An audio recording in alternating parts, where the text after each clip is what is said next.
Yeah. Yes, yes, yes, yes, yes. Yes. We are here, y'all. Yes, we are. Can you hear me? Yes, I can. Okay, there we go. Okay. You No, got a bit of an echo. I do. Yeah, Hold on. I don't know if you got the YouTube side open. Okay. All right.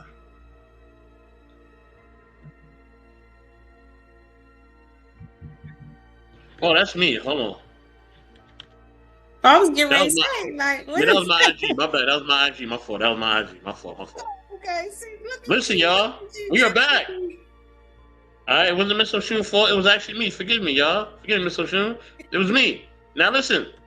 This is Black Files episode 21. All right. As you know, the link is already posted in the chat. Okay. You already know we're about to get into some real bizarre type stuff. All right. You know what I mean? As always, Miss O'Shoon does not know what's going on. You know what I mean? I got something about to serve up. You know what I mean? Salute to M3. Thank you for checking in, M3. You know, well, I had to do the show because I did agree upon doing the show. But after the show, yes, I am chilling out. I'm not answering no DMs. I ain't doing nothing. I'm chilling. All right, but I did say I was gonna do the show, so I had to do it. You know what I mean? So salute to Dramo. Also salute to Chris the Rebel. You know what I mean? Salute, salute, salute. You know, salute the cool gamer. Glad you came in. You know. Now, is my Black Files music on? Hold on. Oh, it is. Okay. I Yeah, don't you want it might too need loud. that. You might need to turn it down a little bit because on the playback, it'll come in louder. Okay, there you go. I got it at 10. We good. All right. Yeah. Now listen, y'all. This is episode 21 of the Black Files. Y'all know what we about to get into. All right, Miss O'Shea, what's going on? Know what I'm saying? What's up? What's poppin'? Shenanigans will not help. Look, this is not okay. Listen. This is Black Files, all right? All right, all the other stuff I that you know. was doing the other day, we're not doing that, all right? Okay? It's This is called it's Black called Files. reading. It's called We reading. This is not all related, okay? This is something different, all right? You know what I mean? This is getting people to expand their minds and their thoughts and everything else to somewhere else. Taking Oh, them you on a know that's journey. gonna happen. You know that's gonna happen. Yes. You know what I mean? So we're gonna take them somewhere else tonight. As always, I have a curriculum. Okay, I have something brewing up. I have something that I'm going to put out here. You know what I'm saying? That's going to, make y'all think as always and make you question it. You know what I mean? Everything. You know what I mean? As we do here. Okay. This is the time for you to question and to think. You know what I mean? And to really just kind of wonder why things are the way that they are. All right. You know what I'm saying? But yeah. So, Miss O'Shun, are you ready for the holiday or whatever you celebrate? I don't know what you celebrate. I don't know if you celebrate all of them, but are you ready for the holiday? I stay ready. That's why I don't have to get ready. But you know what I mean? That's just me. Oh my gosh! And no, she didn't give me no gifts this year. All right, so don't worry about it. She only in y'all don't Baltimore. y'all don't want no gifts. Ah, everybody wants gifts. Come on now. Yeah, Let me see. Where's clearly my? everybody don't. Some people say don't celebrate it because of what happened back in Constantine's time or whatever. But you know, Mmm. Mmm. Okay. Okay. So the whole Constantine thing got people saying we good. Okay. Okay. yeah. Well, Lola, I hope you're ready because here we go. I got my Fair Use Okay. banner up. All right. hmm I'm adding this video to the stage. And here we go.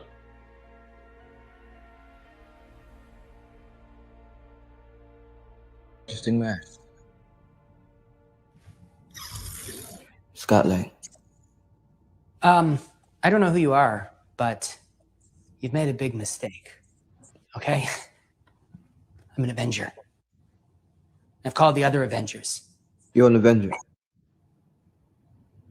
Have I killed you before?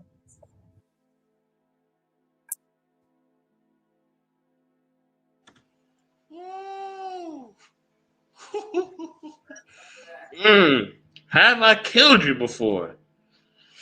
Hmm. I don't know. Does this remind you of someone, Miss Oshun? Do you kind of get a little remnants of this man reminding you of somebody? Okay, I have a slight feeling, but I'm doubtful. Slight feeling, but I'm doubtful. Because you know this the whole Kane the Conqueror and all that. Him he has a meaning behind who he is. This is just he's just not a regular person. You know what I'm saying? There's a lot of it's like the Matrix. Like how the Matrix has like different meanings to the movie. There's a meaning behind the character of Kane the Conqueror, right? You know what I'm saying? Like we know that we see this. So like, let's continue to keep going, yo. Let's continue to keep going. We're gonna delve a little further in this. Let's see what else he says. And remember, stop me at any moment when you want me to stop this video. Okay. What? They all blur together after a while. You're not the one with the hammer. That's Thor. We get confused a lot. Similar body types. Who are you?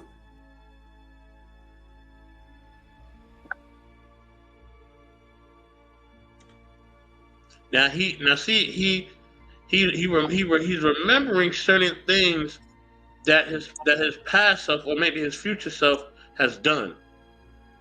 So he has a sense of deja vu, right? You know what I'm saying? But it's not on track. Remember, he says, "Are you the one with the hammer?" So he kind of knows different things that he has done or his future self is going to do. Let's continue.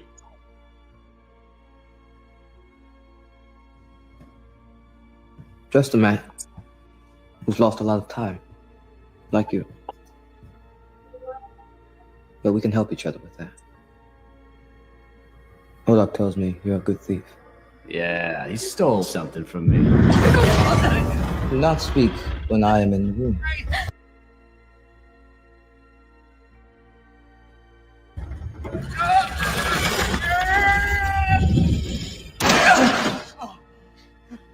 Gotta say, Janet was a lot more help.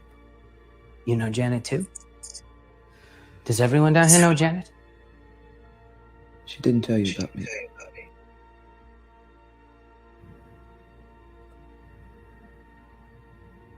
I guess that's not a surprise. Janet stole something from me. My ticket out of here. And you're the only one who can steal it back.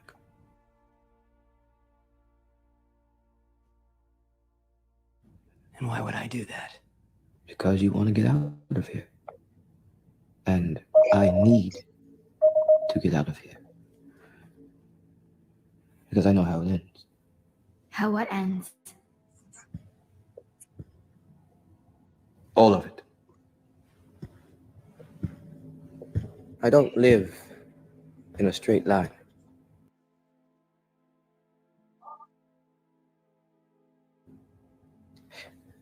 And with time, it's hard not to skip to the end.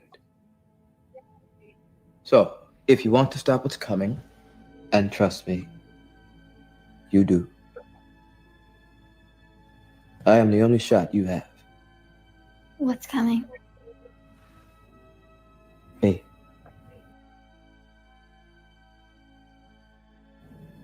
Okay. Can you just pause it right there? Am I understanding that he is the first incarnation of Thanos? Nah, this is far beyond worse than Thanos. Far beyond worse than Thanos. Because not only does he possess technology that's centuries beyond even the realm of most mutants and even the capability of most mutants, he also controls time. And remember, we've had a discussion about Kang the Conqueror before, right? And I said that he was basically like he was a deity in a sense. He was on God level, right? You know what I'm saying? So he controls time, but he's so powerful that he places himself in different timelines. You know what I'm saying? And he's so powerful that they basically they're trying to basically stop him from basically taking over the whole universe. Not just the world, but the universe and time itself. Now, why would he want to do that? Well, so he can have control of everything. No, no. It's all about control. Having control is one thing. Why would he want to? Uh, why would he want to do anything? Like, why would he want to mess with it? Like, he has control. It's just like me. I have control over my house, but why would I want to sit and poster my name on every wall? But see, he doesn't have control. If he had control, he wouldn't be asking Ant-Man for help. He doesn't have control. Somehow along the lines, he's lost control, or something in time has manipulated the point of his control. Someone or something or a group of people have manipulated, his control over the world or over the universe, right? So something manipulated his control over the universe. And some may feel that way about certain deities, right? They may feel that, okay, if God or Allah, whoever's in control, why is this happening, right? Why are these events happening? Why is that event happening, right? If they're in control, right? If they're in essence in control, why would any of these catastrophes ever happen if they're all loving and all good, correct? So how did this man end up, in this? Because he's in a prison right now, right? He's in a confined area where he can't get out. How did he end up here? If he's supposed to know and know all things, and he's supposed to, be in control. How did he end up here? Somebody What had to put him there crazy that he knew. ended up here? Somebody had to put him there that knew better. Or maybe he put himself there as a trap. Maybe this is a trap, right? So if he put himself there, why is he now trying to get up? Because maybe he's trying to manipulate Ant-Man to do certain things, right, in order to change things in time. Because remember, he knows how this plays out, right? Mm-hmm. You know what I mean? Or he could be lying. He could be lying and acting like he knows how it plays out just to get out, right? So that he can change what's going to really happen, right? So many possibilities to this, which is crazy, right? Mm-hmm. You know what I mean? So that's what it is. Are we? And we're gonna get into another video that kind of builds on this even more, right? You know what I mean? Mm-hmm. Are we taking steps, right, in our life in order to make things happen? You know what I mean? That can potentially manifest something greater, or are we just being played and used, as puppets, right? And there's a puppet master just controlling us, right? And we're just playing the role, right? And we can't help the desires we have. We can't help the things that we do, and we're gonna always fall to the natural inclinations that we have, right? Whether it's wanting to work in a certain career field, or liking certain foods, or wanting to live in certain spaces and places, right? We're always gonna fall to these things, right? And we'll never ever be able to fight these desires off. You feel what I'm saying? Mm-hmm. So maybe we're just being played, like, right? Maybe we're being played like a bunch of puppets, and whoever's the king, the conqueror in the story of life, right? Maybe that person is just manipulating us the whole time, right? I wouldn't say okay. So in respect to the movie, I guess because I have not seen this movie, and I'm it's sad that I haven't yet. I'm so sorry. But in respect to the movie, if you have someone who can control time, right?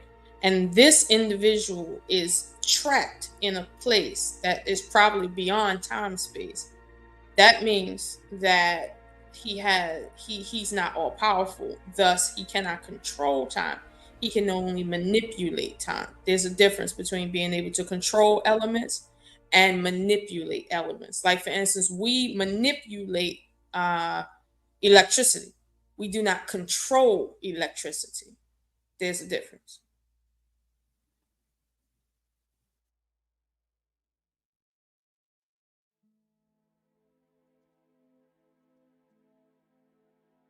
acknowledge your argument, and yes, you're right.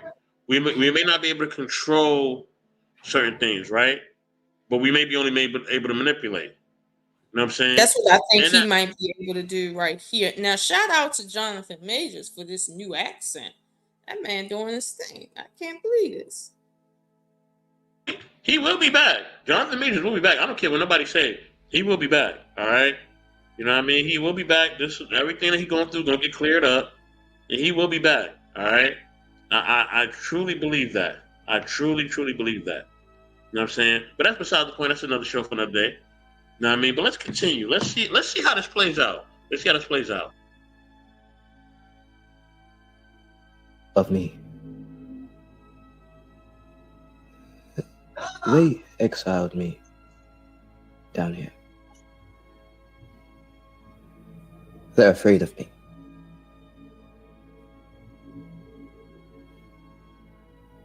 But I'm the man who can get you home.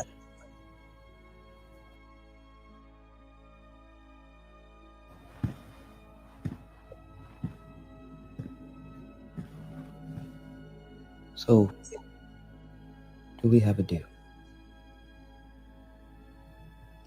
No, I don't think we do.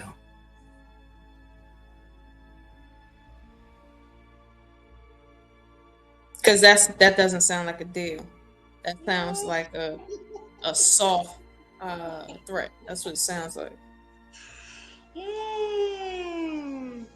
Okay, so Lola, would you have taken the deal or no? No, and the reason why I wouldn't have taken the deal is because when somebody comes in quasi-threatening me, right, and they're trying to use me to get to somebody else, I already know whatever I do for them, it's not gonna be to my favor. You see what I'm saying?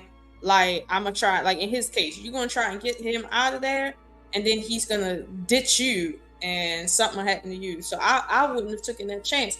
I would have used my brain and said, "There's a reason why you in here, and it ain't because you're so great of a person." So I wouldn't have did it either. Okay, but listen. He's admitted to being a monster, right? He's admitted that, right?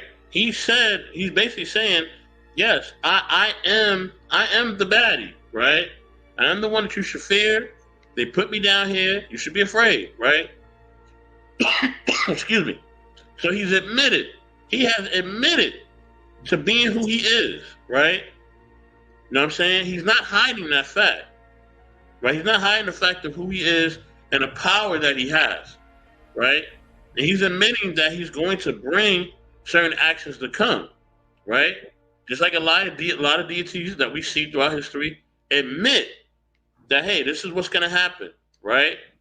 I'm going to do this. I'm going to do that. And if you don't follow me, you don't do what I'm telling you to do, then this is going to happen to you, right? You see that?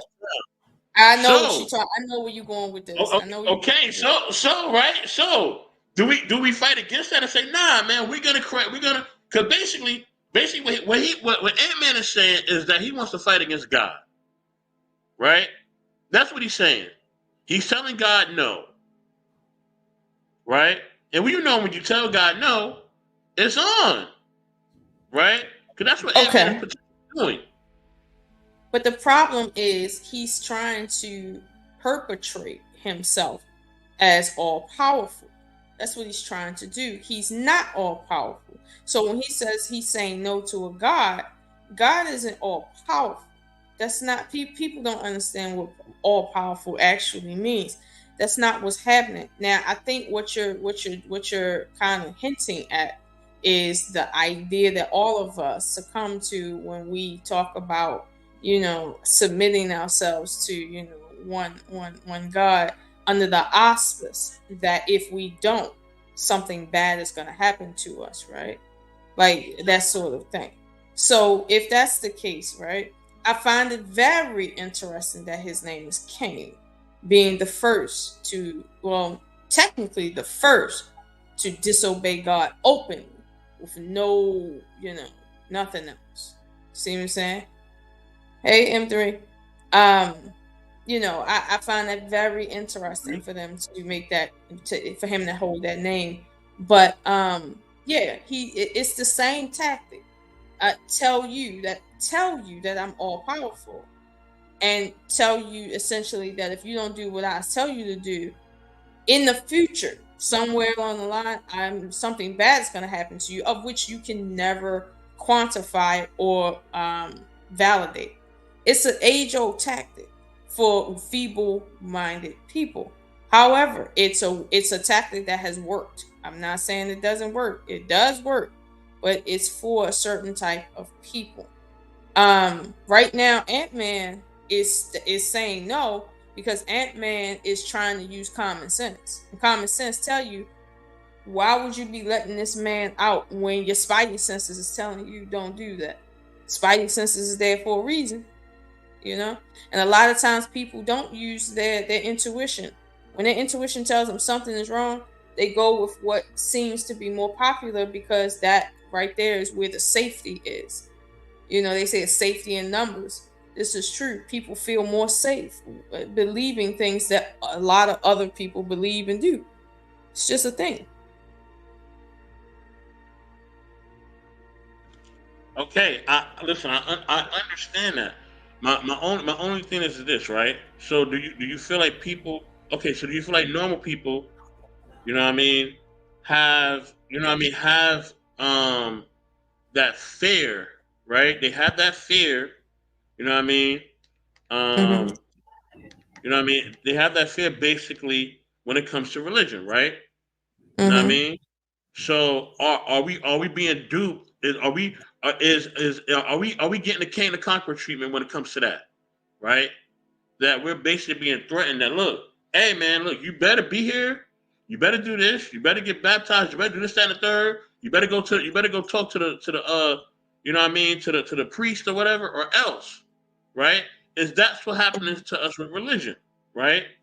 And that's what happened to us when it comes to career goals or just anything or family. Is that are we being twisted as Kane the Conqueror is trying to twist Ant Man in that scenario, right?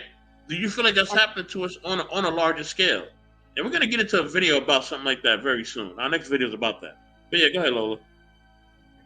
I feel like saying yes and no to that question, because in a sense, yes, the Bible does juxtaposition, uh, you know, human beings relative to, quote unquote Elohim, as to say, if you don't do, what's going to happen, right? However, let's suppose we get away from religion. Nature itself has a system in place to which it's not going to tell you like verbatim, right? That, hey, if you do X, Y is going to happen. You just have to be in tuned enough to understand that every action has an equal and opposite reaction. That's a law, not a rule. And you're not gonna come from underneath of that because you believe or don't believe.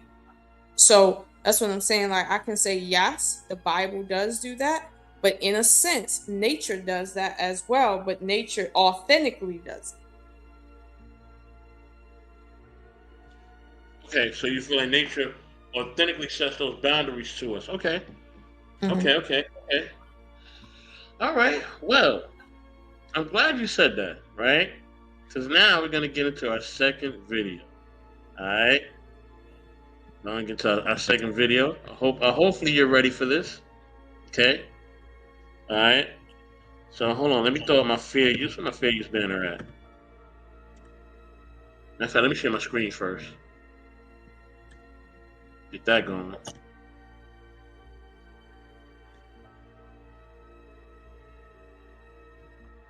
Fair use, as always. All right, let's get into it.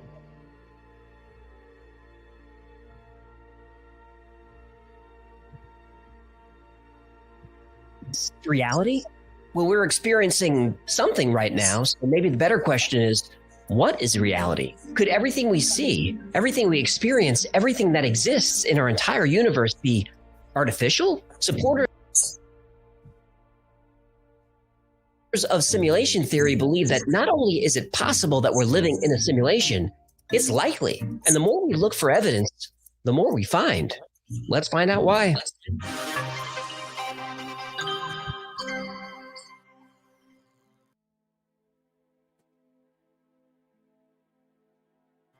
The idea of the universe being a simulation is not a new one. Theories exist in ancient cultures around the world. Modern simulation theory comes from Nick Bostrom, a philosopher at Oxford who wrote an influential paper on the subject in 2003. Assuming that living in a simulation is possible, Bostrom presents the simulation trilemma, which says one of the following must be true. 1, we destroy ourselves before we're able to create a simulation. 2, we're able to create a simulation but choose not to. Or 3, we are definitely in a simulation. Bostrom believes each of these is equally likely to be true. Now, I don't think that's controversial.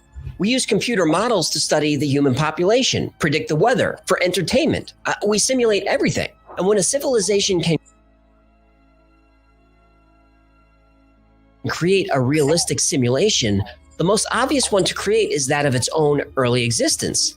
Bostrom calls this an ancestral simulation. And a civilization that can do this wouldn't just create one simulation, it would create many. And those simulations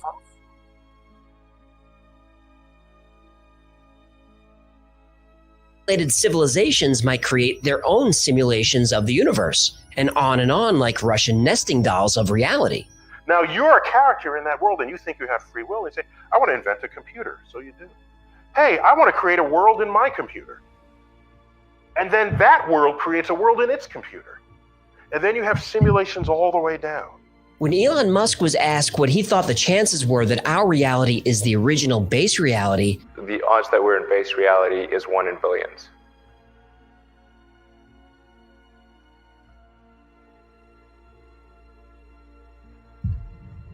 Neil deGrasse Tyson is a little more conservative. He thinks the odds that we are in base reality versus a simulated reality is 50-50. A 50-50 chance that everything we experience is artificial, that's still pretty high. And even though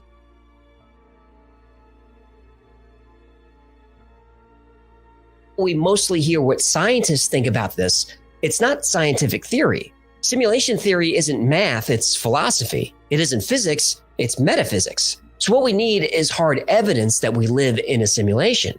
And to find proof, all you have to do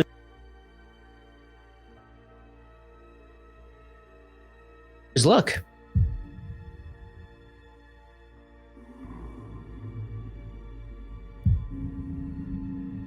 Let's start at the beginning. There was no space or time. The contents of the entire universe were concentrated to the size of a tennis ball and had a temperature of a quadrillion degrees. Then suddenly, the Big Bang. Everything explodes outward faster than the speed of light. Then about 14 billion years later, we've got galaxies and planets and ice cream and K-pop.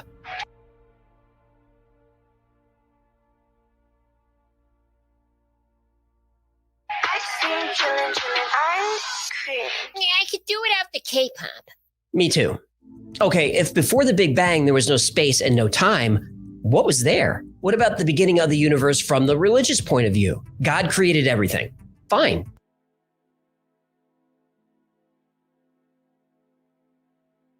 Where was he before? What caused the Big Bang to happen in the first place? Or what made God decide to snap his fingers or wiggle his nose or whatever he did to make everything happen? If you ask a physicist to explain what existed before the universe, they'll give you an answer about quantum. Okay, can we pause it? Yes, we can. Okay, so as you heard him say, most of this is theory, right? In terms of simulated realities, right? It's a theory. No matter whose theory it's coming from, Elon, whatever his name was, it's a theory. Okay, so we have to keep that in front and center. Now, when it comes to the question he's raising right here, which is about the question of a creator that created the world with intention, right?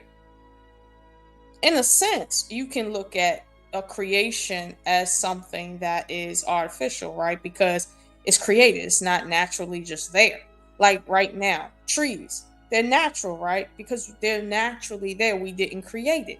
However, if the creator created everything we have, technically you could argue that it's a simulation just based on the basis of religion alone. You could, because as religion holds, everything is because of God's will. The minute God doesn't will a thing, meaning think and want a thing, it no longer exists. So technically we exist in the mind of a being that is unknowable to us. Okay. Now, to the very last thing he said in reference to us understanding why the creator created, right? It's the equivalent of asking your reflection in a mirror, why do you have the image you have? Like, it can a reflection ever understand why it has an image inside of itself, and the image looks like a world that's unknowable to itself? Can a reflection really understand that? Does it have the mental capabilities of understanding the world we live in? Like for instance, can a nanobite size of an animal understand the vastness of our culture? No, it can't. It doesn't have the capability of doing so. So likewise, we don't have the capability of understanding in the same way, but we have the capability of understanding our limitations. Now, I'll say there was a question about the edge of the universe in terms of what we can see. We can't see but so far, and it's just black. Now, what's beyond that, we don't really know.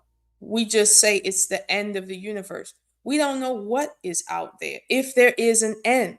So if we should decide to go a little further out and notice that the further out we go, the more we see, and there is no end, how do we argue that there is a beginning when we clearly see there is no end? That doesn't even make logical sense in the math to say that something has a clear beginning but no clear end. That doesn't make any sense. Forever is forever. It's like a ring. There is no beginning if there is no end. You need a beginning to have an end, and you need an end if you have a beginning. So there's no such thing as just half of an equation. So this is what I'm saying. If they want to understand how is this reality we're in forever, what makes it forever, I can understand that question. But to sit there and say, why did the creator create when we literally are nothing more than bacteria on a space rock the size of the tip of a pin needle in comparison to anything?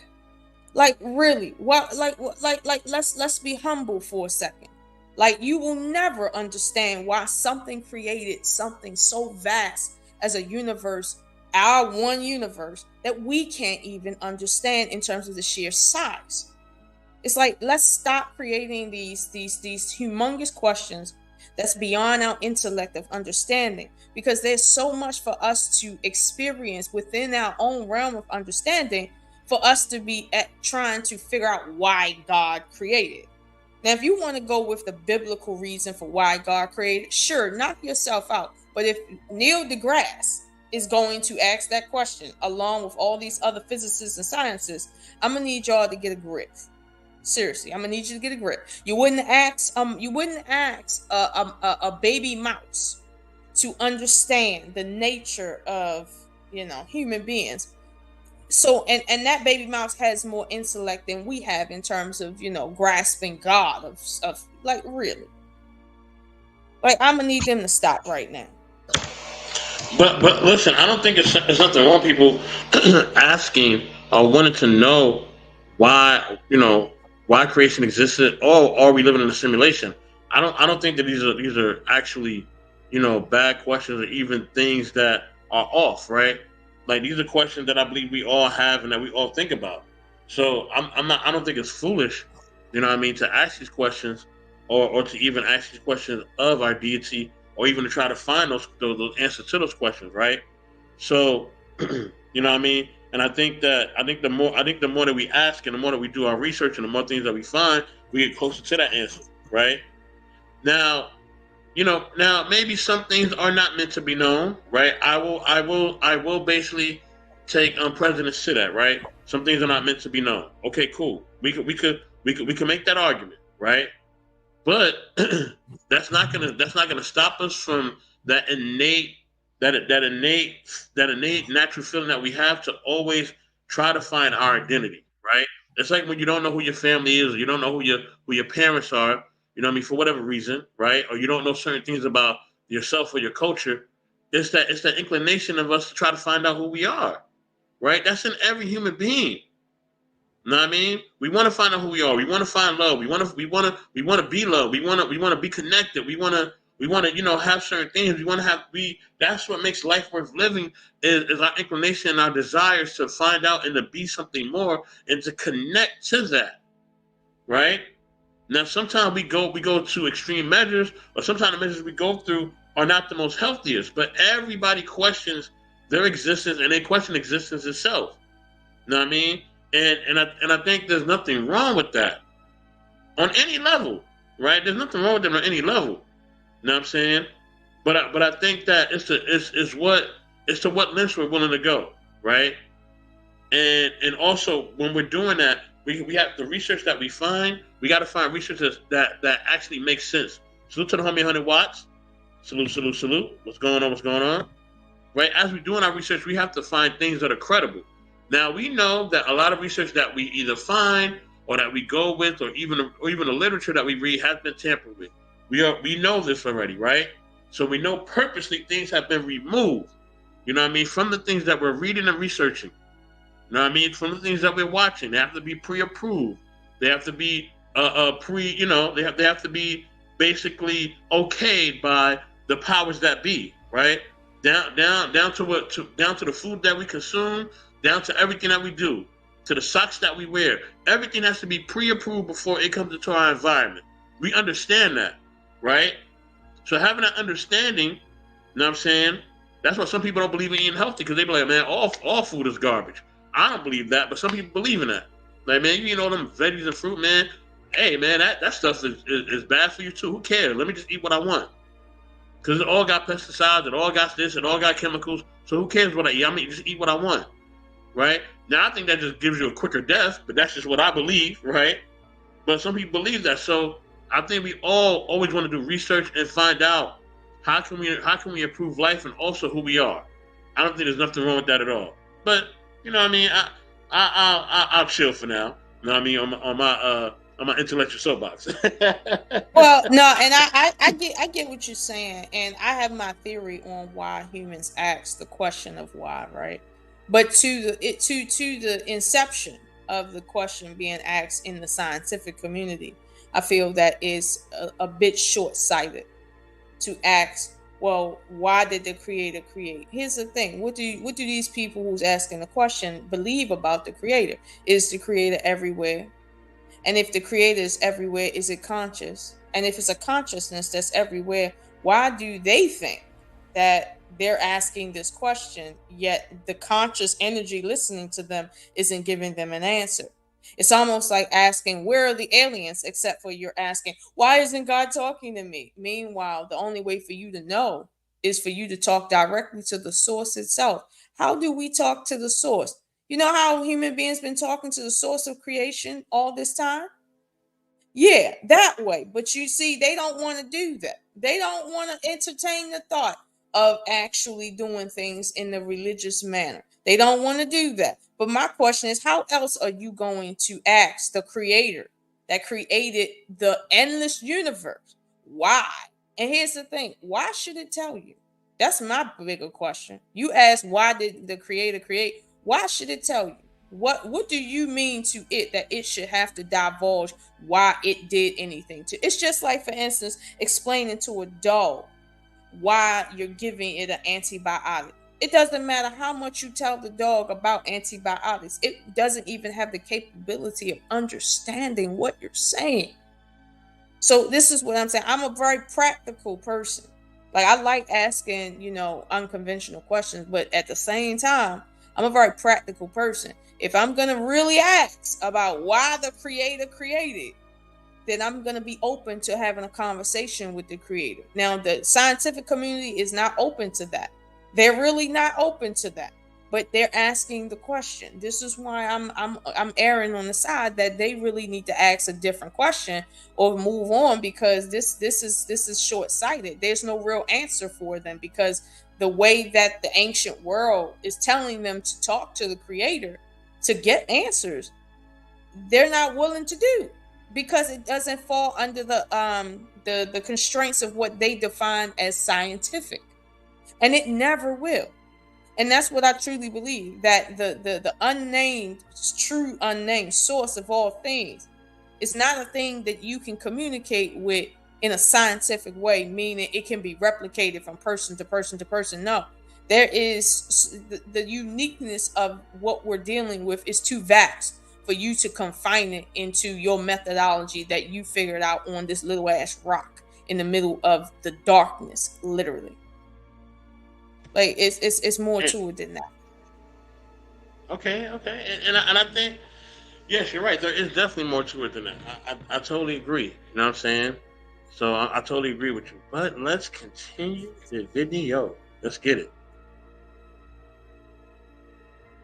Foam, dark energy, or something just as bonkers as the Big Bang. Ask a theologian what existed before God created the universe, and you'll get an answer equally as confusing. But what does make sense is that the universe was just sitting there dormant. Then someone somewhere decided to boot up a program. And in that program, our program, are all the laws of the universe. Electromagnetism and gravitational force are written into the program.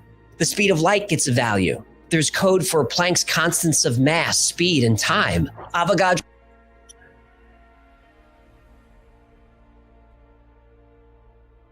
numbers in there, along with a bunch of other rules that govern the behavior of everything that exists, all part of our program. Even consciousness itself is part of our simulation. If you've never heard of simulation theory, then this might sound far-fetched.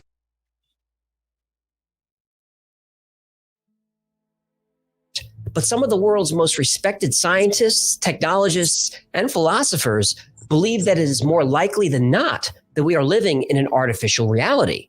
So, how do we prove it?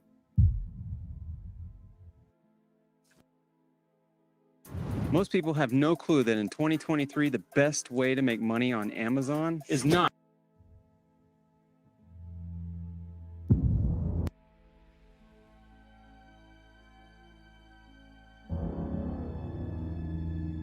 If we live in an artificial reality, it would make sense for there to be occasional glitches. Philip K. Dick is one of the most influential science fiction writers of all time. Movies based on his books include Blade Runner, Total Recall, Minority Report, The Adjustment Bureau, and plenty of others. He believed there are many universes, and sometimes those other realities bleed into ours. He claimed to have visions of this, and even wrote stories like The Man in...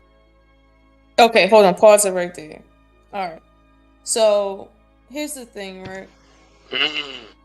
If you're going to talk about other dimensions, other realities, universes, whatever, that is blending into ours, right? That can be proven in a very scientific way, right? With no problem. However, that is not unnatural. Wait, Lola, how can that be proven though? How can that be proven? Here's the thing, right? This 3D space is oscillating at a certain frequency. If we simulated the oscillation at a different frequency, we could literally make things appear and disappear. Scientists have already done this and experimented with this. This is why they're experimenting with teleportation right now, because they know you can make things literally disappear and reappear other places. So it's all about the resonance of the frequency of which matter is resonating at. Change that and you can make shit disappear and move in any direction that you will it to. We already know that for those of us in the real scientific community without ear to the street. However, if you're gonna say, well, there's different dimensions on top of one another, that doesn't mean are you talking like a hologram? No, not like a hologram. A hologram is just a projected image. If you're gonna make the statement that, okay, realities exist on one another, that's not an unnatural thing. And here's the problem: they're creating bigger questions to ask. with each time they delve in deeper. You cannot sit and ask the question of, are we in a simulation, right?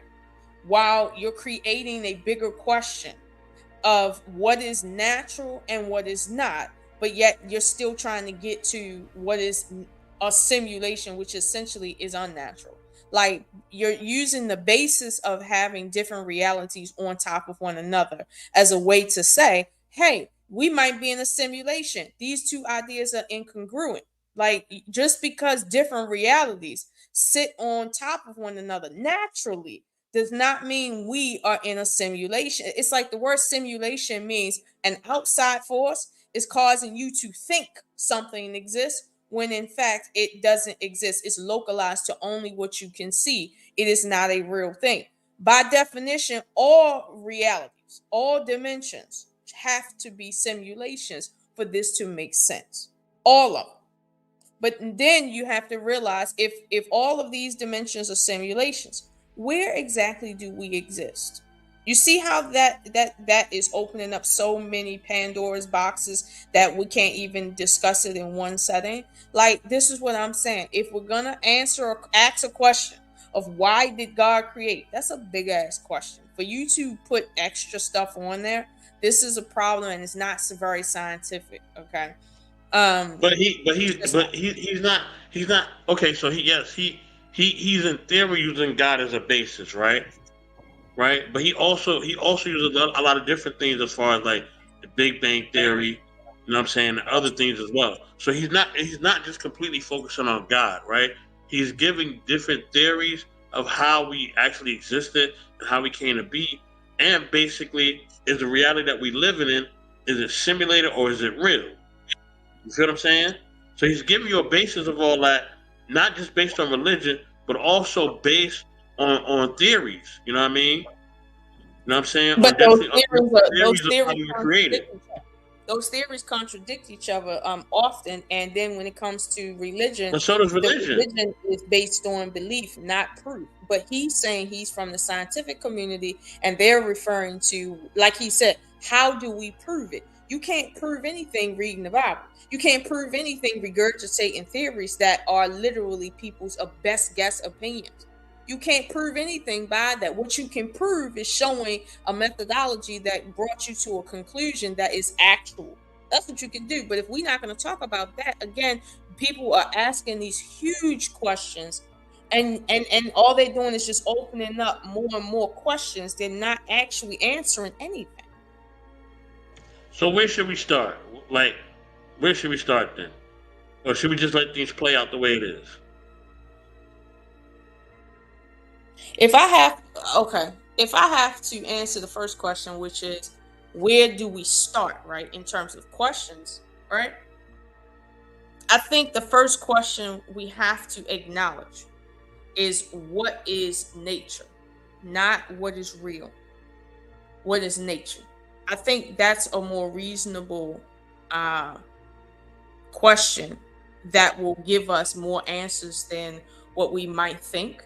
Because when you ask what is nature, you have to understand nature first so that you can differentiate what is nature and what isn't nature, right? Like the question of,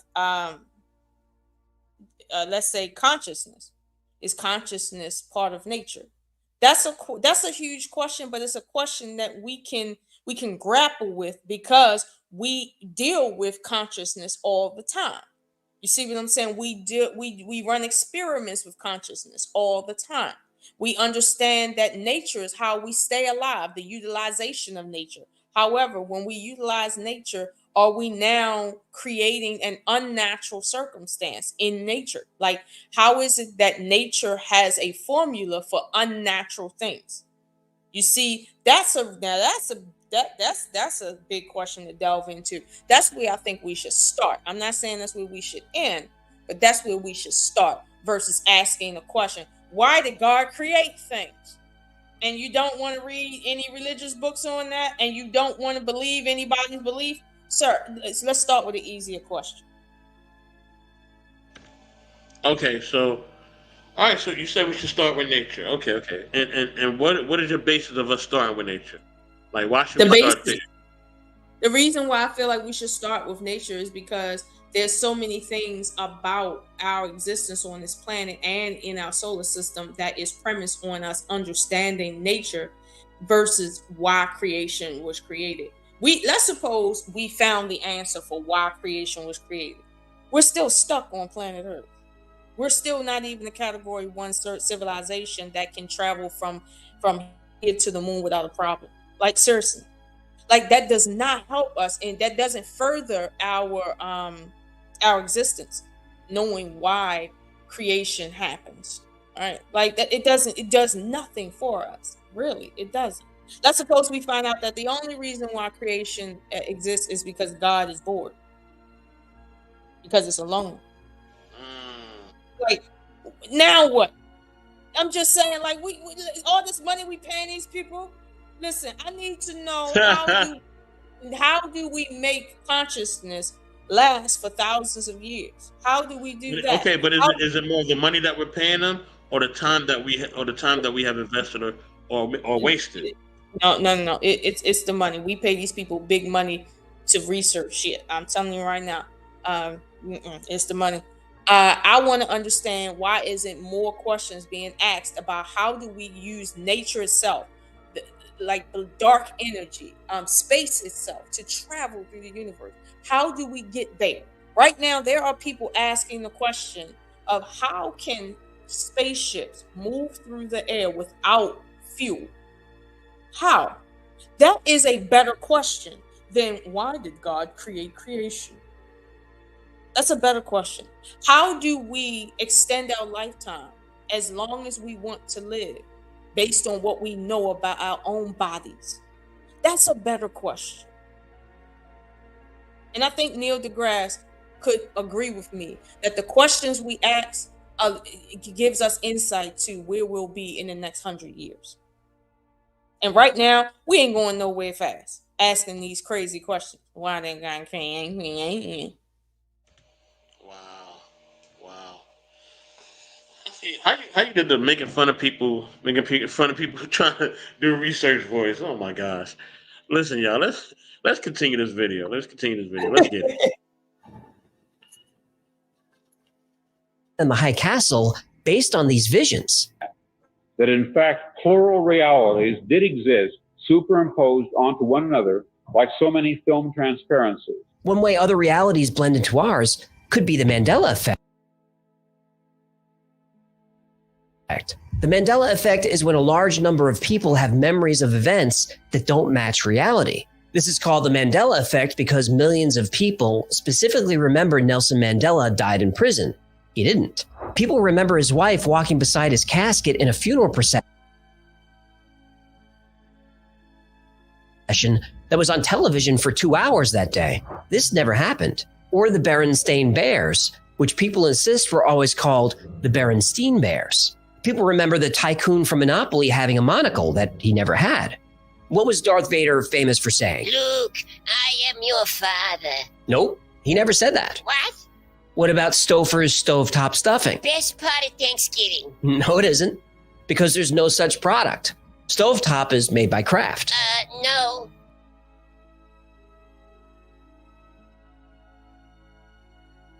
The evil queen from Snow White who looked into her mirror and said, Mirror, mirror on the wall. Nope. Magic mirror on the wall. Who is the fairest one of all? My reality is shattered. People remember Febreze being spelled with 2 E's. People remember Jiffy peanut butter, but there's no such thing. And there are a lot more. Personally, I don't have most of these false memories, but there are a few that get me. The Flintstones. There are 2 T's in the Flintstones. I remember just one. And what about the Fruit of the Loom logo? I could swear it looks like this, but it doesn't. This is the actual logo. No cornucopia. Cornu what now? Basket. Then just say basket, for crying out loud. And at the end of Moonraker, a terrible but excellent James Bond movie, I remember Jaws' girlfriend as having braces. I mean, I specifically remember it. She didn't have braces.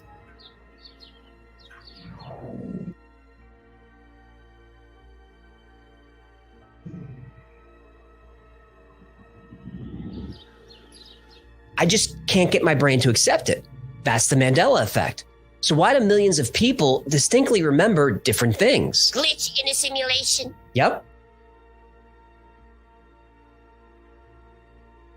Philip K. Dick also felt when we experienced deja vu is because something in our simulated universe changed and a new timeline branched off of the current one. We are living in a computer programmed reality, and the only clue we have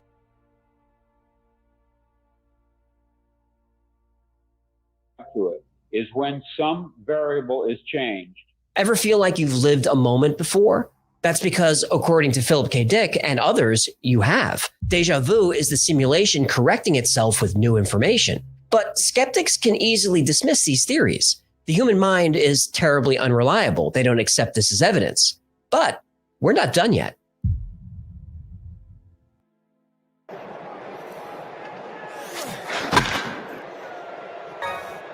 This kid's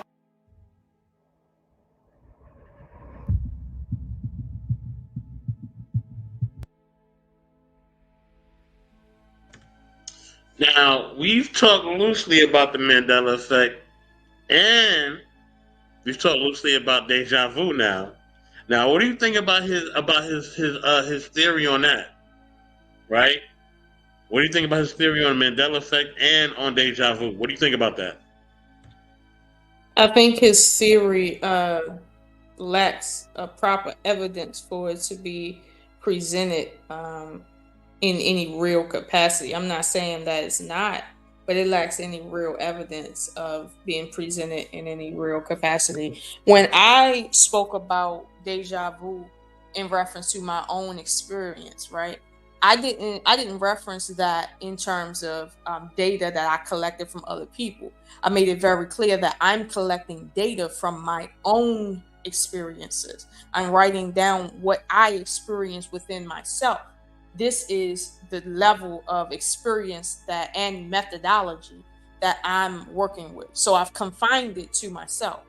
Now, for him to say, well, some people remember, this when it comes to this logo, and other people remember that from that logo.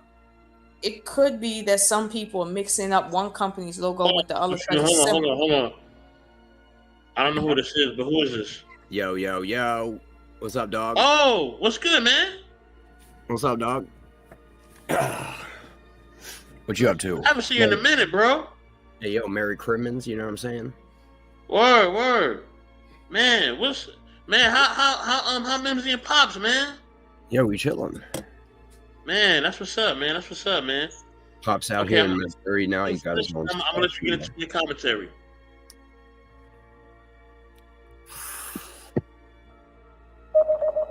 Go ahead, Lola. Oh, okay. I was saying that what he put forward wasn't enough sufficient evidence to present that as a basis for a theory or a new theory, right? Even the Mandela effect, right? It's not a well researched theory. It's very loose in terms of its research. Like, it's more research on deja vus, and you saw how hard it was for me to find that. And like I said, my own research, I can't use people because it's strange that I can't use other people. I have to study it within myself because that's the only way to study this. Now, with that being said, it's not to say that this is a simulation, because what a deja vu might actually mean.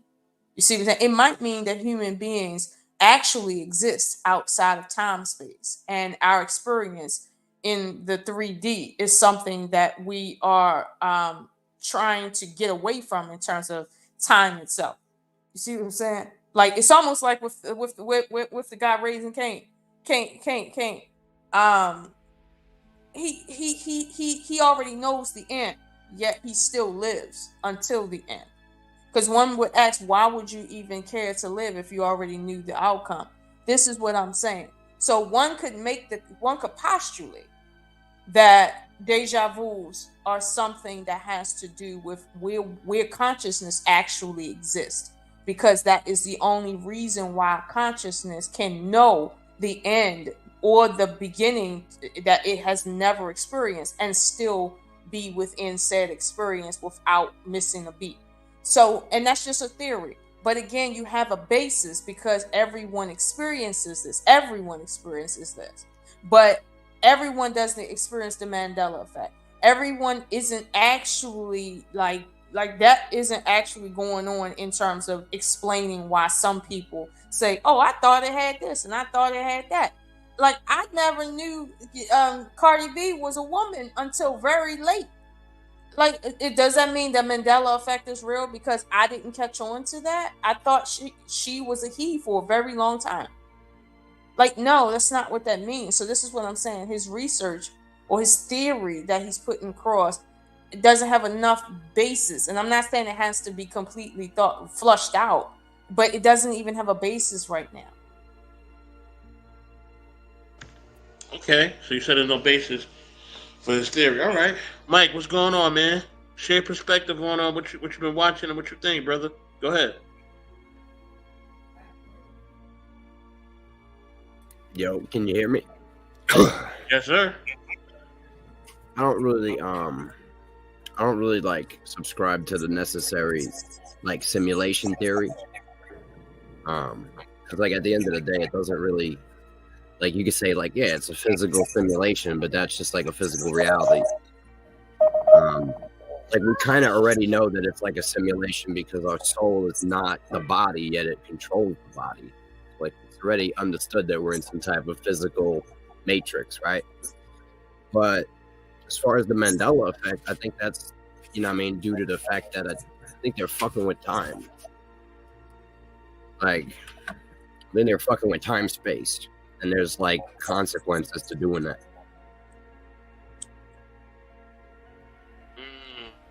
Okay, so you believe there's consequences to doing that? Okay. All you know right. the CERN experiments and shit. Say it again. You know the CERN experiments under like Geneva, Switzerland, and shit like that. CERN is the Definitely. Hadron Collider.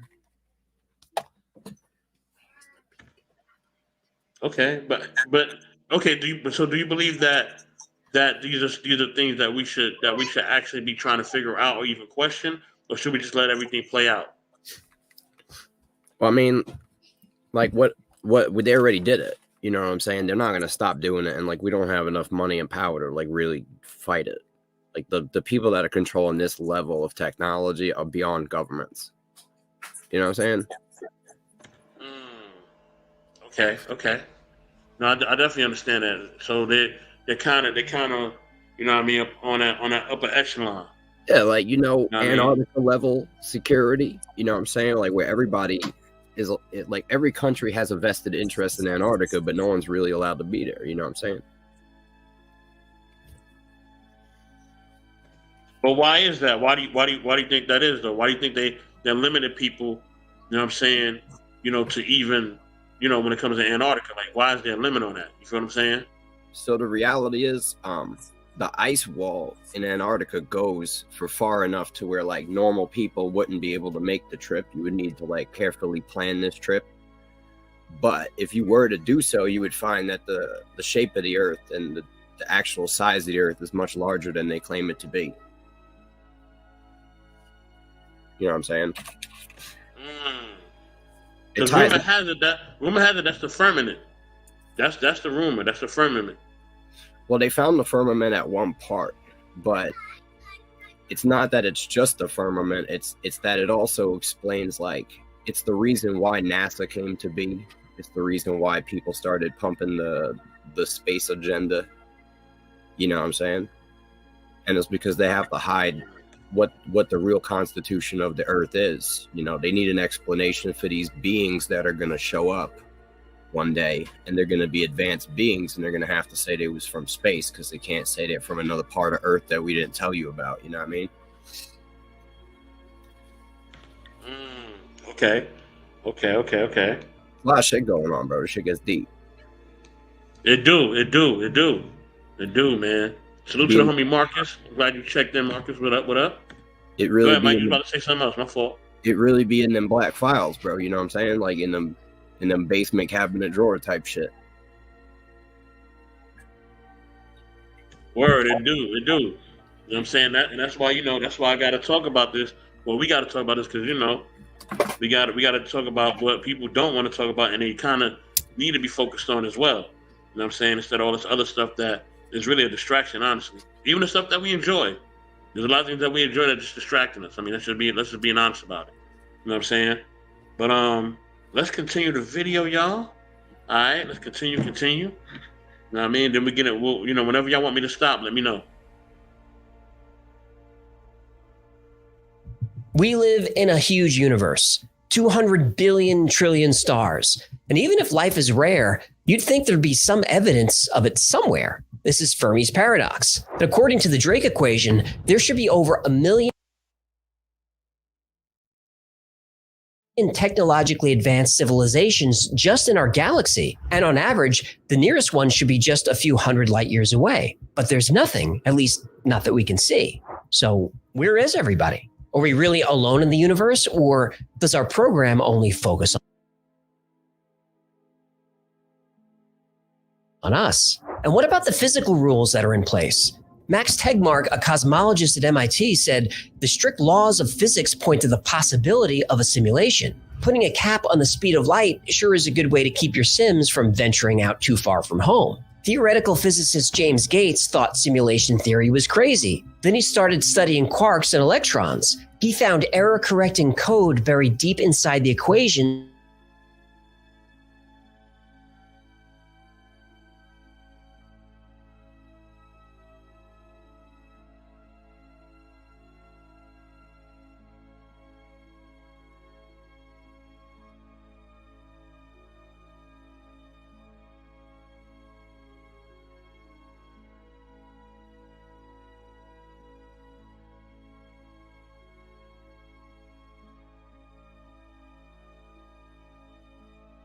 Mr. Best.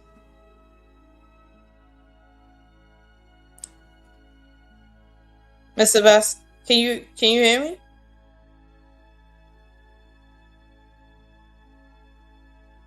Hello. Yo. Oh, okay. He must have. Okay, he dropped down. He'll be right back. Sorry. Yeah, he be back. But just to kind of piggyback onto what the guy was talking about, again, he's asking the question of, well, where's everybody at? To ask the question, where's everybody at, means you're assuming that they should be where you're looking. That's a safe assumption. The era of Fermi's paradox is that it assumes space is a real thing. Again, yeah, another assumption. Yeah. You know what I mean? Yeah. And like, I was a skeptic, for a long time. Like, I was like, nah, bro, there's no way they've been lying to us about all this stuff. You know what I'm saying? But then when you really try to look, like, all right, I'm going to find a video of the Earth being straight up round. And like a real video of it with the stars and everything. Like, you can't find these videos, like uncut footage. Like, there's no real footage of like anything going on in outer space. Like, there's like clips, but there should be like crazy amounts of footage by now. We got thousands of hours of footage of people teaching knitting on YouTube, right? And like, you got thousands of hours of like people building mud huts with sticks in like Thailand. You know what I'm talking about? Like, you've probably seen these videos. Mm-hmm. Just random clickbait. Like, you don't think that astronauts with nothing better to do sitting in a space station for years of their life would have some really dope like YouTube channels? Well, they do, but what happens is, to the question of, well, where are the stars? They say that you can't see stars in space from let's say the space station, right? Because you have okay. You can't see it because it takes for you to actually be within our bubble and look within the bubble out for you to see the stars, because of the way light moves and how light moves through different space. So I haven't actually double checked that logic, but I will say this: I've been outside and I have watched things come from out the sky, literally. And I know that there's stuff going on out there. It's just it's not very well recorded, but it's stuff going on out there. I've seen stuff that I can't even talk about, without people thinking that I'm crazy, because it's like, like sometimes it's only me seeing it. Sometimes it's been, well, actually one other time it's been somebody else with me that saw the same thing and asked me, "Did you see that? Do you see what I see out there?" And I'm like, "Yeah, I see that shit."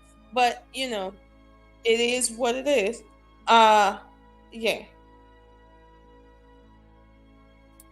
Yeah, welcome back. Welcome back. How you doing? Yeah, man, they try to take me out, man. I feel you. Every time we get close to the truth, it always happens, man. The internet go out, something happens. It happens. It happens often, but I'm used to this. This is all right. They're not gonna stop me, from telling the truth, all right, and for showing the truth. I'm always gonna do it.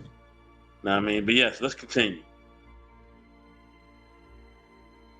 Petals on a flower is usually a Fibonacci number.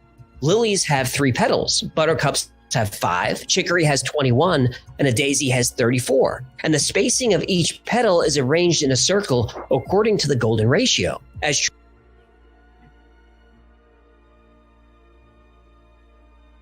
trees grow, the number of branches they form is a Fibonacci number.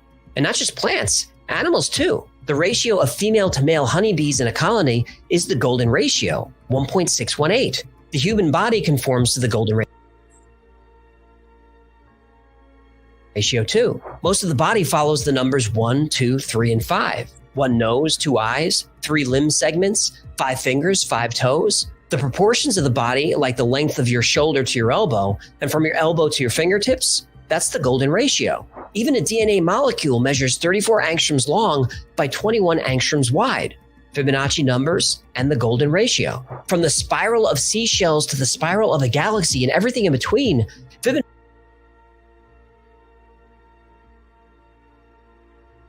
Fibonacci numbers are everywhere. Now, some claim this is a coincidence, that humans look for patterns in chaos because that's what we're programmed to do. What we're programmed to do. And isn't that interesting? By trying to debunk simulation theory, they actually end up proving it. No matter what we study, whether it's something the size of a galaxy or as small as an electron, everything in the universe seems to follow patterns and rules. In other words, a program.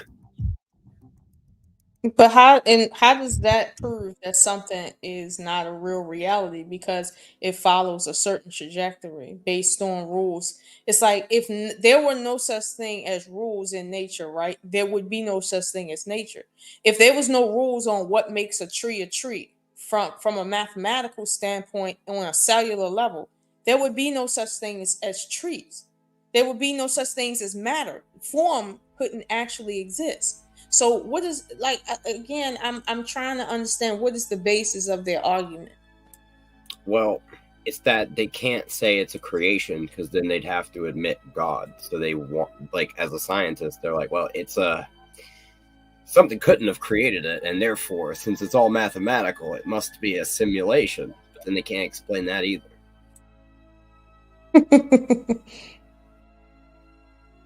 See, this is what happens when you listen to the scientists with a critical ear versus an eager ear. That's the difference. Like you it's like, don't get me wrong, I appreciate them for doing the research if they have done the research, but it's been a while since I've ever listened to a scientist or author from the standpoint of someone just trying to absorb what they're saying. I'm trying to understand what you're saying as an equal, meaning you could be telling me anything. How are you proving it? And trust me, if you can't prove what you're saying on a level that a 5th grader could understand, you don't know what you're talking about.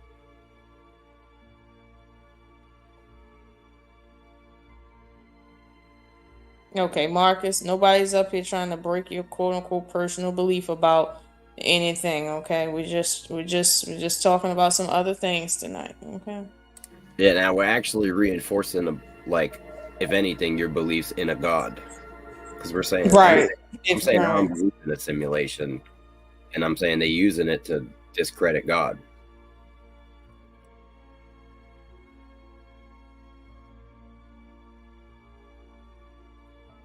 By the way, yo, is that the Marcus, bro?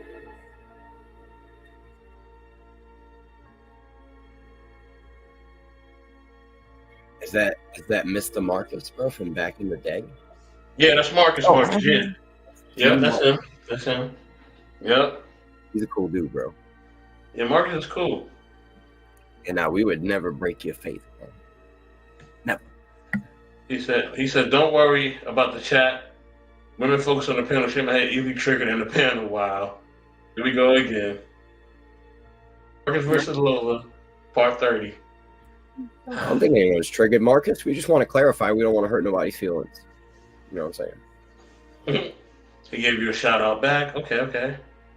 Hold on one second, y'all. Hold on. That's my dog, bro. That's Marcus, dog.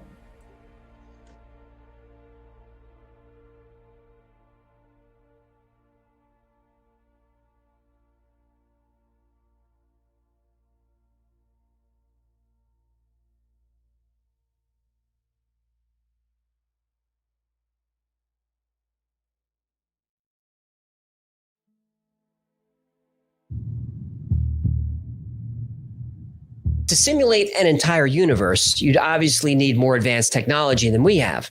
But that doesn't mean we won't get there. Moore's law says that computing power doubles every 18 months.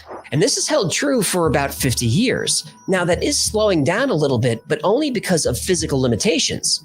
Assuming we can learn to make microchips smaller, and there's no doubt that we will, it's predicted that artificial intelligence could surpass human intelligence within the next 100 years. As Elon Musk points out, when he was a kid, the world's most advanced video game was Pong, 2 rectangles on a screen. 40 years later, video game technology is barely distinguishable from reality. He said that 6 years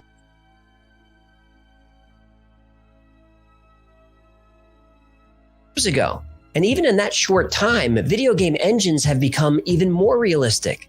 Look at this footage from Unreal Engine 5. When a world we can build feels as real as our own.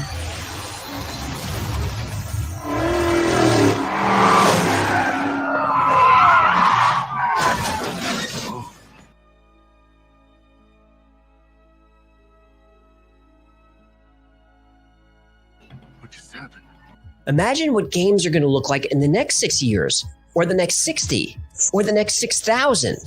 But simulating an entire universe, how big of a computer will we need? Well, it's estimated that there are 10 to the power of 80 atoms in the universe. Let me put that on the screen just for fun. Okay, that's a lot. If each particle needs 128 bits to calculate its position and momentum, you're at 10 to the power of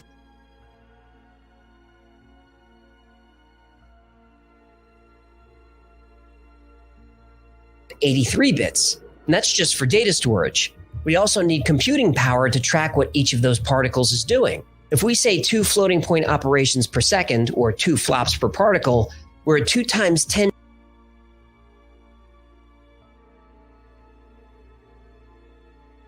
to the 80th power flops. There aren't even words for these numbers. And this is the computing power for just the stuff in the universe. What about human intelligence? The human brain can perform 100 trillion calculations per second, or 100 teraflops. Multiplied by billions of people, the numbers are ridiculous. To power all of this, the simulation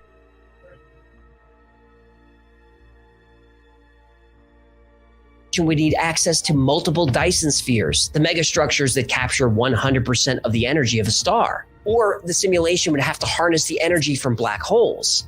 This is why famous physicists like Dr. Michio Kaku are not on board with simulation theory. He claims that simulating a universe is not scientifically possible.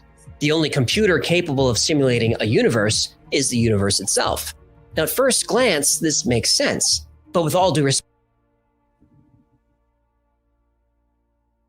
to Dr. Kaku, that's not how simulations work. When you're playing a 3D video game, the entire game world isn't rendered. Instead, the game engine only calculates what the player can see and interact with at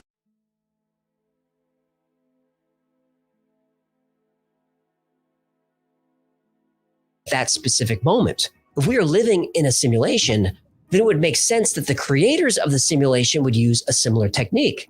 And wouldn't it be interesting if there was evidence that this is exactly what happens? Well, wait a minute. Do we have proof? Sweet, fancy Moses! Okay, so pause it right there. I'm going to show you a way to potentially make money by pairing hold on, Amazon Mr. with the Beth. power of AI. With So to his question about the simulation, the universe being the simulation itself, right? I'm on board with Dr. Kaku's idea that if you're going to say that, you're going to have to do it from the realistic perspective of the universe itself being its own simulation, like it's simulating itself in some exotic form. However, if reality that we're in is a simulation, right? How does reality simulate consciousness, right? So are we, and I mean every last thing you hear and see, nothing? Like, am I a thing or am I a simulation? And the only thing real is you, Mr. Best, looking at me and the gentleman on this stage and on the screen. Like, or is it just the opposite way around? I'm the only thing real, and you two are simulations. Like, what in the hell is a simulation versus not a simulation? So the best way I could describe it is that the real reality that's happening is almost incomprehensible to us. And like we're viewing the reality from like a limited perspective because we are physical beings. But everything is essentially like light and waveforms and vibration and frequency and like intensity. And so I believe that everything that we do and have done exists and always exists. You know what I'm saying? And like it's written into time itself. And we are experiencing time as linear, but time is not actually a real thing. God exists outside of time.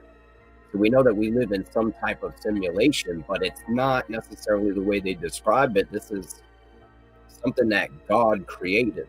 It's like God created something to be everything that he is not. You know what I mean? I can agree to that. I've always said that I felt that, and this is again going back to the why, right? I've always felt that, God is alone, right? It is one. It's one thing and everything at the same time, right? And it's lonely and it's trying to understand itself, so it projects in its mind, which is us, this reality.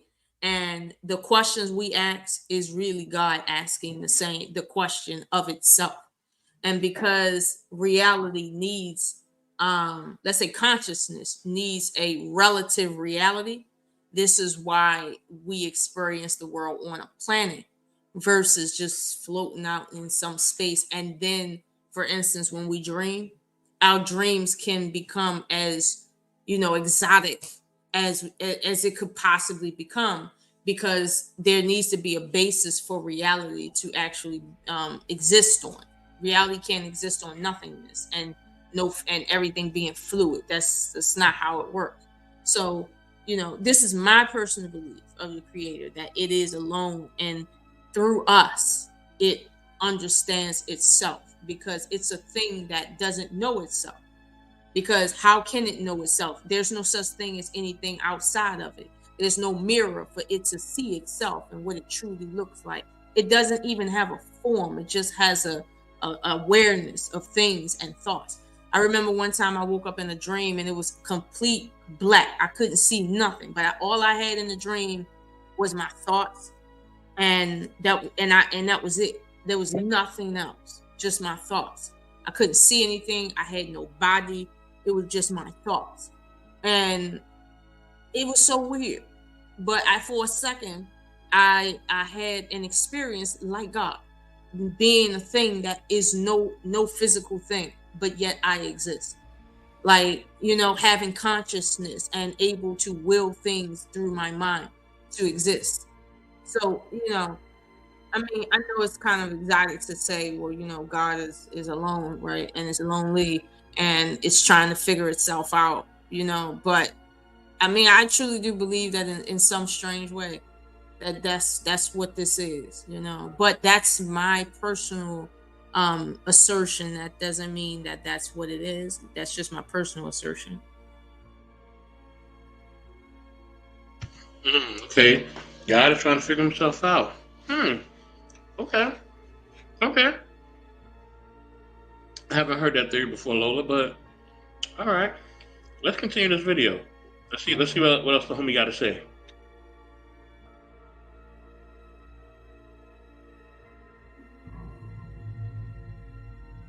Supporters of simulation theory often point to video games as a way to explain, if not prove, that our reality is artificial. In a video game, the only data that is rendered is what the player sees or interacts with. If you're playing a video game and there's a car or building a mile away, that entire object isn't rendered. The game engine only renders the bare minimum of information to make the object look real. A distant building is rendered as just a few pixels, not that complicated. As you get closer, the engine renders more details, but still, it's just a facade. The engine doesn't bother calculating what's inside the building until you actually go in. The game engine always knows how much data to send you and doesn't bother with anything else. If we live in a simulation, it would make sense that our reality is rendered the same way. And we could test this. Wait, well, what do you mean we can test this? Specifically, we can use the double slit experiment. Here's how it goes. If we fire particles in a straight line at a screen, after passing through a single slit, we would expect to see this clumping pattern on the screen. If we try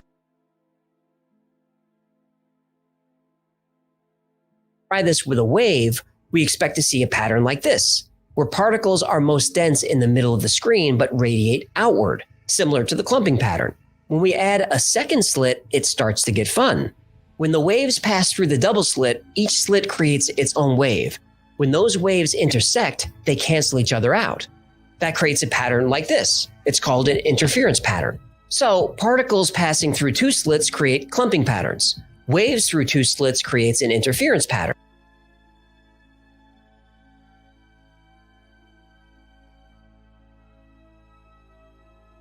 Make sense? Yeah, I'm with you. Good. If we fire electrons through the slit, we see the clumping pattern as expected. An electron has mass, so it's a tiny bit of matter. So if we fire electrons through two slits, we should see two clumps. But we don't. We see the wave interference pattern. This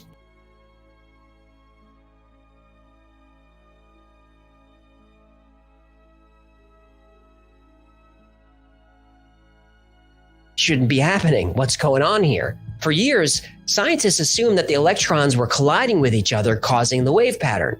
But in the 60s, the experiment was modified so that only one electron at a time was fired through the slits. There was no way the electrons could interact with each other. Yet we still see an interference pattern. Scientists wanted to see what was causing this, so they added a detector to observe electrons as they pass through the slits.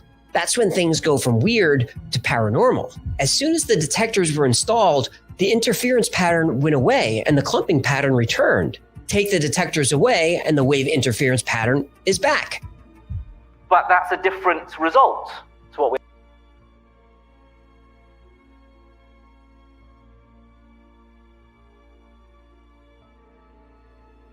had earlier.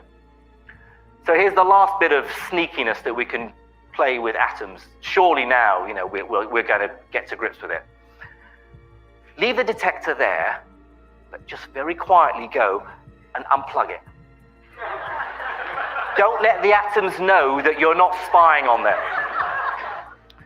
Run the experiment again. Now,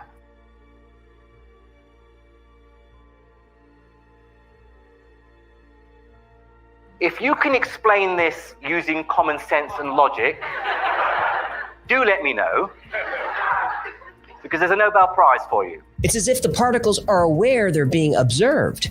Then physicist John Wheeler had an idea. He called it the delayed choice experiment. How it works is photons are projected through the double slit, but the detector is not activated until after they pass through the slit, but before they impact the screen. Photons were emitted as waves, passed through the slits as waves, but when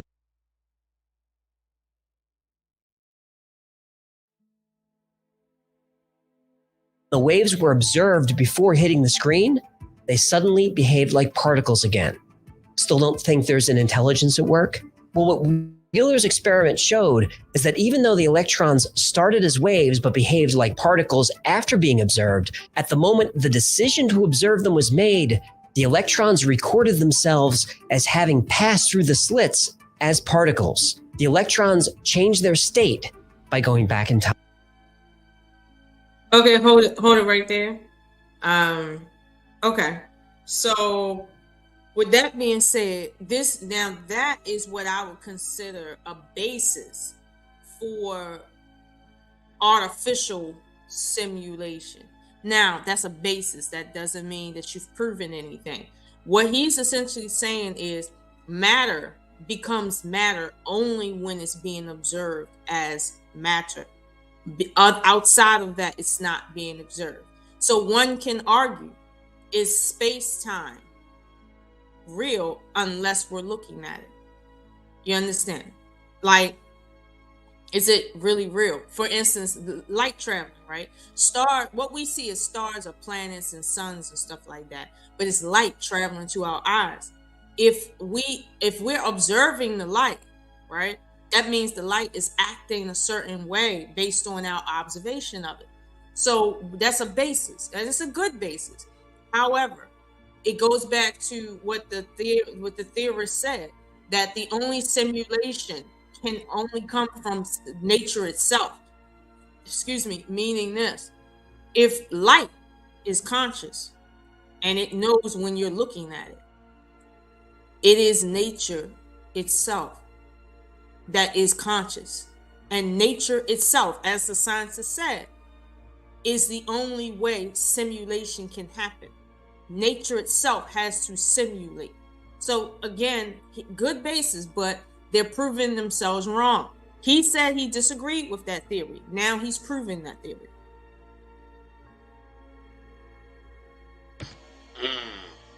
Okay. I mean, you know, I think he's trying to give it from both perspectives, right? I don't think he's kind of ruling out really mostly anything, right? Even though he says like certain things don't make any sense or whatever. I'm kind of, not that I'm ignoring what he's saying, but I kind of am, because in the same instance, there's facts in everything, right? So there's facts in every scenario of how we're living and what our purpose is, right? Even when he's using the whole video game scenario, it does make sense, right? Because the images are rendered, right? You know what I'm saying? And they're basically projected based on, you know, how far you're viewing or how far you're going in the game. So I definitely get that. In the same instance, you know what I'm saying?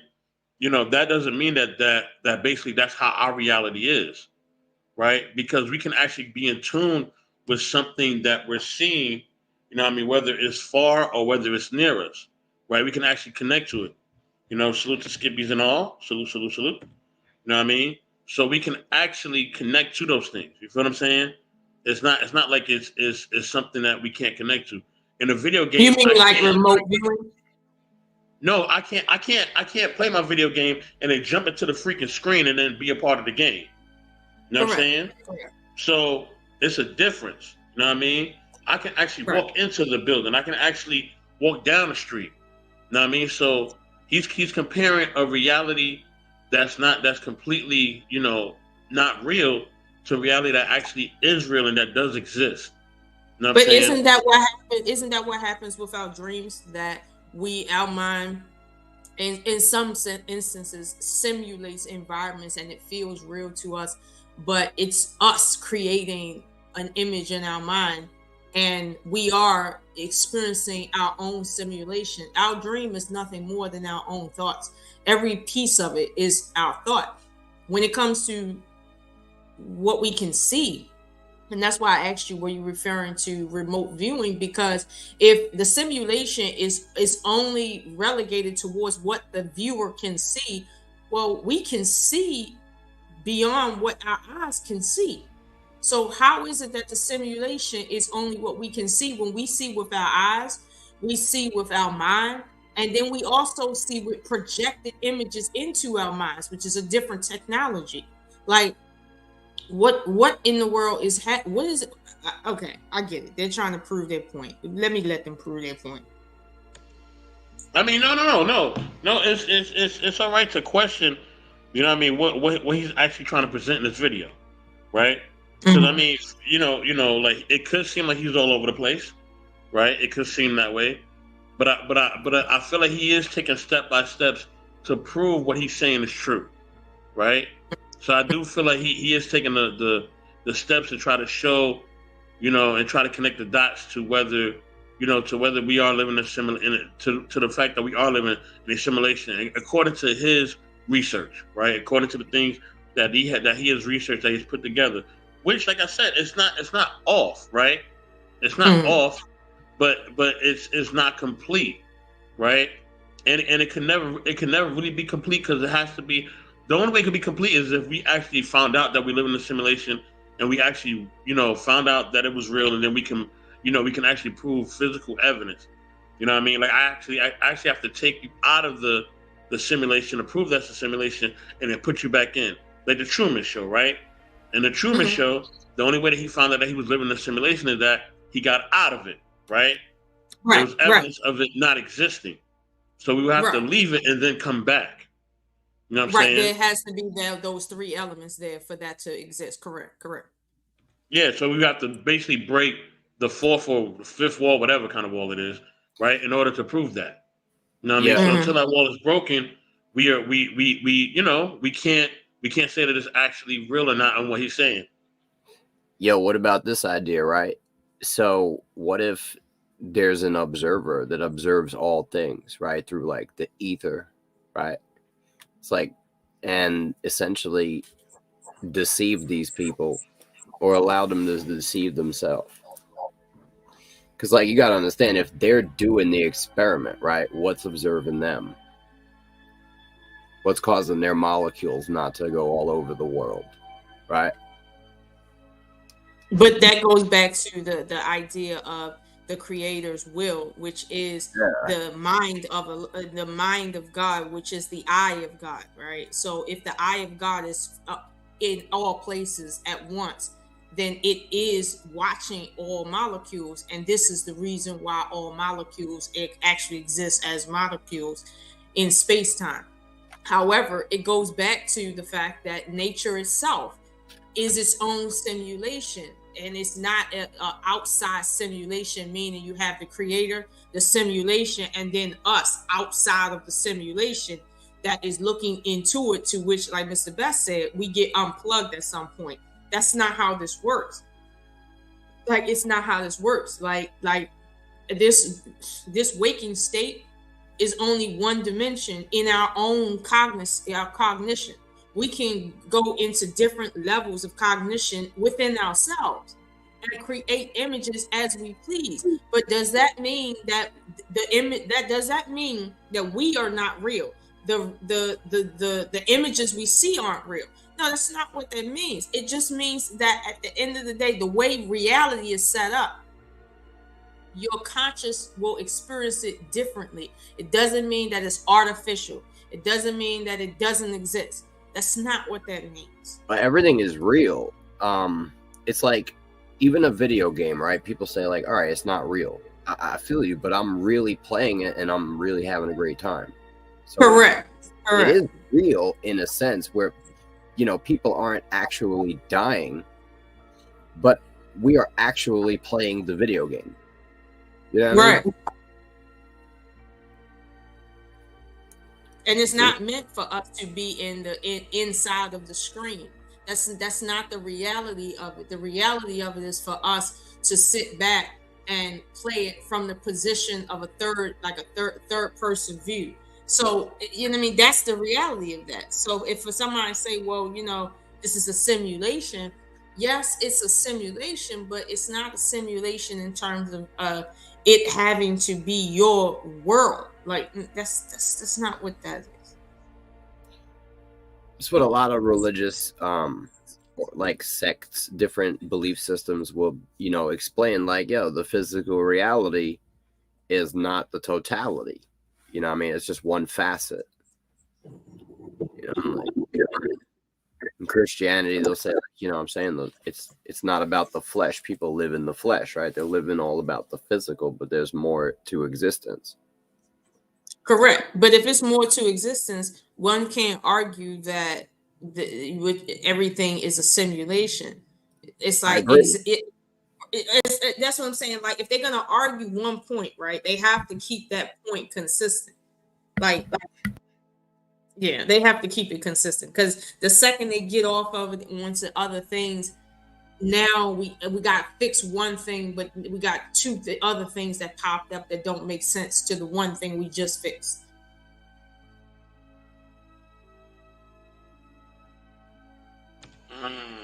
Okay. Well, listen. It seemed like he's coming to a close in what he's about to unveil. So let's see where he's going to lead us. Let's finish this, y'all. Let's get it. Back in time. I personally find that I gravitate more towards the information theoretic point of view, and believing that the universe that I exist in is a very good, high quality simulation. Now, this experiment is happening on a table in a lab, a very short distance. So what happens when we observe light coming from vast distances, like say a galaxy 100 million light years away? If light from a distant galaxy is projected through the double slit,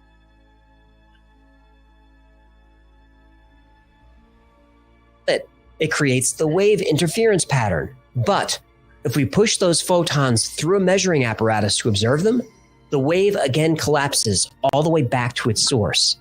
This is called retrocausality.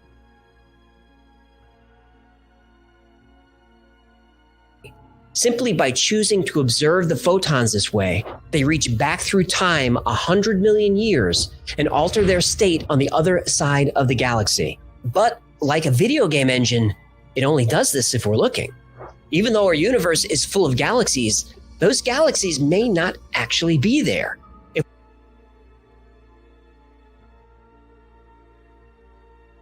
If we're living in a simulation, then stars and galaxies could simply be projections, and only when we get up close would those projections become more detailed. This is an excellent way to save computational resources. And because we're stuck with the hard limit of the speed of light, getting to far off places is really difficult. Limiting the speed of light is a useful rule to have in place. Quantum mechanics like the double slit experiment and quantum entanglement only make sense if there's a program at work, because only the program can ignore the laws of physics and ignore the concept of time itself.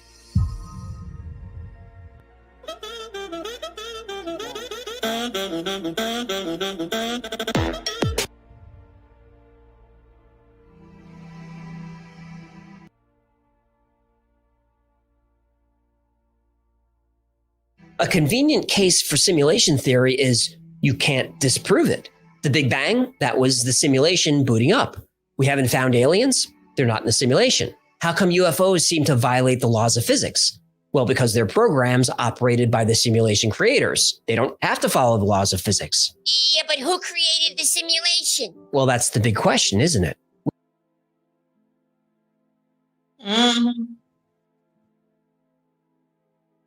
When you think of the simulation creator as an omniscient intelligence who exists outside of our understanding of space and time, it sounds an awful lot like you're describing God. And just like you can't prove we're not in a simulation, you can't prove there is no God. If something miraculous happens or something horrible happens, you can say it's part of the simulation just as easily as you can say it's part of God's plan. Something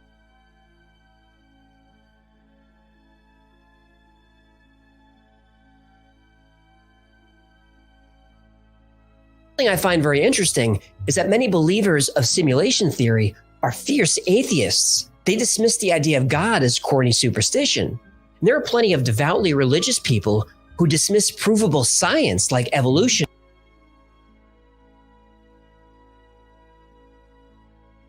and the age of the earth. People on the religious side say that if there is no God and life is just a simulation, then nothing matters. Without God to guide us and sometimes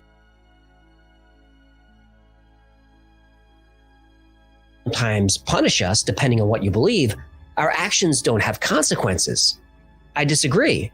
Even if we don't live in base reality, we still live in our reality, and our actions here do have consequences. As for what happens after simulation or not, no one really knows. Both sides argue that faith and science are not compatible. Isn't this hypocritical? Whether you believe in God or you believe in simulation theory, the real question is, what's the difference?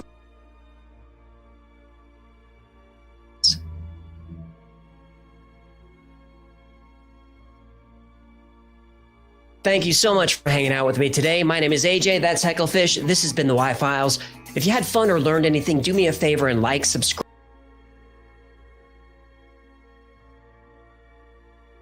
I mean, I think he puts forth a good point. Not that it's a theory, but it's a good point of between atheists and religious people. I mean, if you do ask the question between the two, there is no real difference. Both sides believe that this reality is being simulated by an outside force. Whether you want to call it God or the creator or the simulator creator, it's still an outside force that is separate from this reality and ourselves. So therefore, no matter how you dissect it, on whichever side you're on, you got three elements. Like I feel him on that last point. Like that is a good question. Okay. I mean, okay. So listen now. You know what I mean? He gave us a basically, you know, a thesis and a theory of why he felt like we were living in a simulation and why things were projected, right? Now, I think don't, like I said, it's really up to us to just do our own research with anything, right? You know what I'm saying? But understand once we start delving into things of that nature, our very lives are at risk. You know what I'm saying? Because now you are disrupting the norm. And anytime someone has disrupted the norm or tried to, they have been dealt with severe consequences.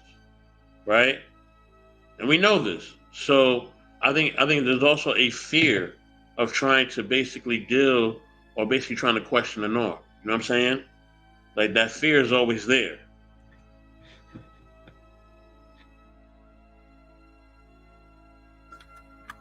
It's like the scientific community has gone to great lengths to separate like knowledge and God, to separate like church and state.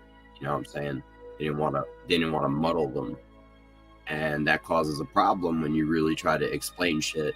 Then you end up talking about a simulation, and then you're like, well, we got a creator, but we don't know who it is. You know what I'm saying? But we know that someone created the simulation, obviously. You know what I'm saying? This is like scientific rigmarole around the truth that we just can't get around. That there was, I mean, someone created everything, right? The science is going to say that. Whether it's a simulation or a reality, someone created it. And whether you want to call him God or whether you want to call him Jacob the programmer, that programmed the simulation, you know what I'm saying? It's the same thing, bro. People got a problem with words and titles and shit. Okay. Yo, I saw a comedian straight up destroy the whole atheism in one little comedic strip, bro. And like the premise of it was so funny. He was like, I asked an atheist, like, what do you believe, you know what I mean, like created everything? He was like, he was like, what do you think everything comes from? And he's like, nothing. He was like, all right. He's like, what do you think happens when you die? And he's like, you go back to nothing? He's like, yeah. He's like, so that sounds like heaven. He's like, he sounds like your God is nothing. You know what I mean? Like they just have a problem with a God. So they would just rather it be nothing that created them, because that doesn't even make sense. Like it makes more sense if you're gonna, like he explains it, like it makes more sense if you're gonna believe in something, right? He's like, nothing definitely doesn't exist. You know what I'm saying? So, you know what I mean? It's like, if you're going to believe in nothing based on nothing, you might as well believe in God based on nothing. And it's literally the same thing. And that's another, like, that's like an Occam's razor, but like in a really easy way. You know what I mean? I'm on point with you too. Like, that is the only, and here's the thing, I don't mind atheists being atheists, but when they get to arguing their points, it does come down to that essential question, which is I've always found to be a bit cuckoo. Like, okay. Also, like, you know, scientism, they'll say, like, well, the Earth, you know, it all came from the Big Bang. All right. And then, so, like, you got to understand the Big Bang creating the world we live in, the universe, and all this shit, the way it moves around like a clock is literally like conceiving that you could take a hand grenade, right? Throw it in your basement and it just explode into a Rolex. Like, that's actually more likely than just a whole bunch of shit exploding into everything. You know what I'm saying?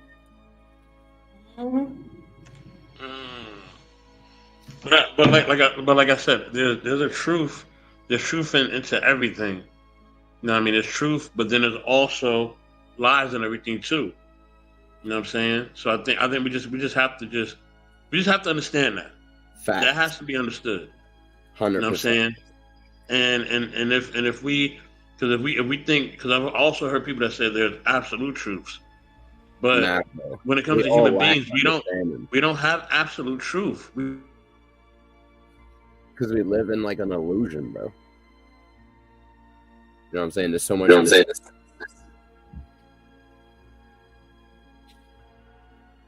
Yo, Mr. Best, you with us?